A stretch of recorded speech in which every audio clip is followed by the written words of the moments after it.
ભાવનગરમાં ઠેર ઠેર રામલલા ઉત્સવની ઉજવણી કરાઈ। ભગવાન શ્રી રામનું સામયું કરી આરતી ઉતારી વાતે ગાતે વધામણા કરવામાં આવ્યા। ભાવનગરમાં આવેલ ગાયત્રીનગર વિસ્તારમાં સુમેર ટાઉનશીપના રહીશો દ્વારા અનોખી રીતે ઉજવણી રામલલાના આગમનની કરવામાં આવી હતી। રામલલાની મૂર્તિ પ્રતિષ્ઠાને લઈને શહેરમાં અનેકો કાર્યક્રમ કરવામાં આવ્યા હતા। શહેરમાં બાઇક રેલી, મહાઆરતીના કાર્યક્રમ રાખવામાં આવ્યા હતા। મહાનગરપાલિકા દ્વારા સેલ્ફી પોઈન્ટ મૂકવામાં આવ્યા હતા। ફટાકડા તેમજ આતશબાજી, રોશની તેમજ ઘરે દીપ મૂકવામાં આવ્યા હતા। પરંતુ સુમરે ટાઉનશીપમાં રહીશોની ઉજવણી અલગ જ હતી। ભગવાન શ્રી રામ, માતા સીતા તેમજ ભાઈ લક્ષ્મણ તેમજ ભક્ત હનુમાન બનેલા બાળકોનું ઢોલ નગારા સાથે સામયું કરાયું। જેમ ભગવાન રામ અયોધ્યામાં આવ્યા ત્યારે જેમ કૌશલ્યાએ સામયું કર્યું હતું તેમ ઢોલ નગારા અને શરણાઈથી સામયું કરવામાં આવ્યું હતું। સમગ્ર શહેરના રોડને પાણીથી ધોઈને તેમાં બહેનો દ્વારા રંગોળી બનાવવામાં આવી હતી, રોશની કરવામાં આવી હતી તેમજ સંધ્યા સમયે પ્રભુ શ્રી રામની આરતી કરવામાં આવી હતી। ત્યાંના રહીશો દ્વારા આરતી કરવામાં આવી હતી। આ પ્રસંગે વોર્ડના નગરસેવકો યુવરાજસિંહ ગોહિલ, જિલ્લા યુવા મોરચાના કિશનભાઈ મહેતાએ પ્રભુ શ્રી રામની આરતી ઉતારી હતી। Reporting by Hiren Bhayani, Bhavnagar.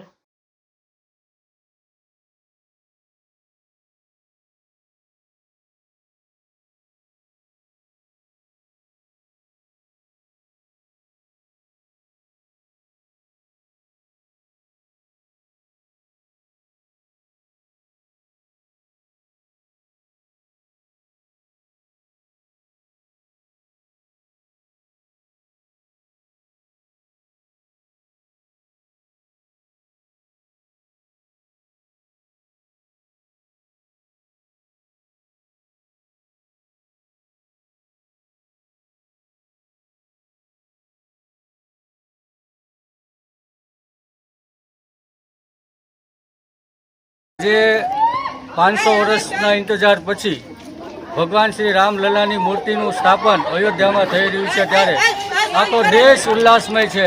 આખા દેશમાં એક ભાવ ભક્તિનું વાતાવરણ સર્જાનું છે। ત્યારે ભાવનગરની અંદર પણ આવેલ સુમેરુ ટાઉનશીપ ઘોઘા રોડ ઉપર અમે રહેવાસીઓએ ખૂબ ઉત્સાહપૂર્વક આ ઉત્સવનું આયોજન કરેલ છે।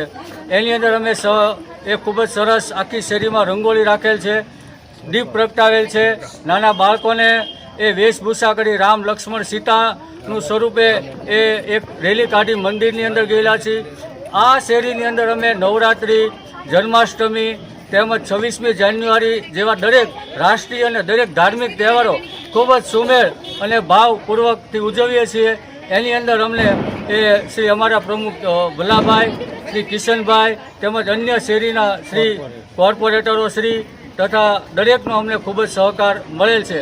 એ બાબતમાં અમે દરેકનો આભાર માનીએ છીએ। ધનથી કામથી ઉપાડ્યું છે, આજે 2 વર્ષ થઈ ગયા।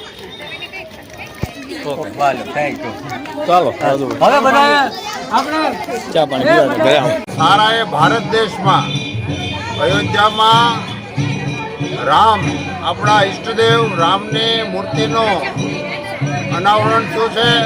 એમની મૂર્તિની પ્રાણ પ્રતિષ્ઠા થઈ છે ત્યારે આખો ભારત દેશ, ગુજરાત અને ભાવનગર અને ખાસ કરીને ઉત્તર સરદારનગર વોર્ડ અને એમાંય ત્યાં સુમેરી સોસાયટીના સૌ રહીશોએ પહેલાં અહીંયા સ્વચ્છતા અભિયાન કર્યું।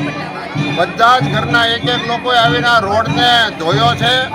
પછી બધા બહેનો અને દીકરીઓએ આમાં આખા રોડમાં રંગોળી દોરી છે। આખા રોડમાં દીપોત્સવ કરીને આજે દિવાળી જેવું વાતાવરણ કર્યું છે અને બાળકો રામ અને સીતાજી બનીને આવ્યા છે, વેશભૂષા કરી છે અને એમણે આપણને એવું લાગે કે સાક્ષાત અત્યારે રામ આવ્યા એવું લાગે છે અને અત્યારે આખો ભાવેણો રામમય બની ગયો એવું લાગે છે। અને આ તકે ભાવનગર અને આ સોસાયટી માનનીય મોદીજીનો પણ આભાર માને છે કે 2014માં આવ્યા પછી એમણે આ રામ મંદિરની બનાવવાની જે શરૂઆત કરી અને આજે મૂર્તિની પ્રાણ પ્રતિષ્ઠા થઈ અને આખો ભારત દેશ આજે રામમય બની ગયો છે। ત્યારે અહીંયા અમે સૌએ નારા લગાવ્યા, જય શ્રી રામ, જય શ્રી રામ। તો સામેથી લોકોએ કીધું મોદીજી કો જય શ્રી રામ।